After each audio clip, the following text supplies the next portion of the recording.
Mutui fino a 300.000 euro con durata fino a 30 anni, iter semplificato e azzeramento delle spese di istruttoria, somme disponibili già all'inizio dei lavori. Le casse di risparmio del Veneto e di Venezia credono nel piano casa della Regione e lanciano alle famiglie e alle imprese che vogliono sfruttare la nuova normativa un'offerta finanziaria agevolata.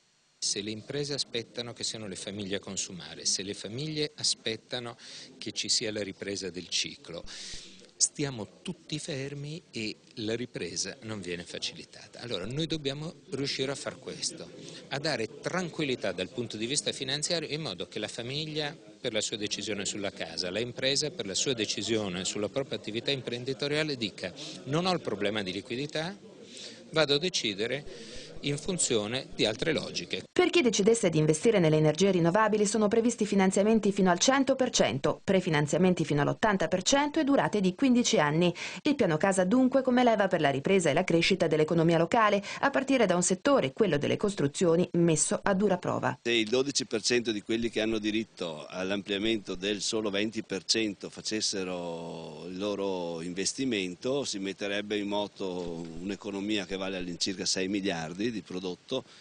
nella regione, che corrisponde a circa 75.000 nuovi occupati nelle imprese di costruzioni e nelle altre imprese che lavorano in questa cosa e altri 25.000 persone nell'indotto.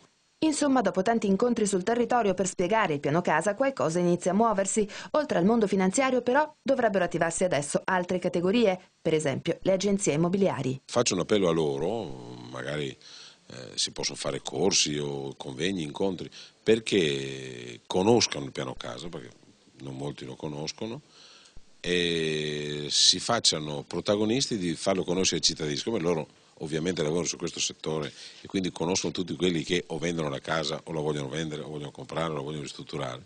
Ecco, le potenzialità del piano casa collegate a questa rete farà conoscere alle famiglie il loro diritto.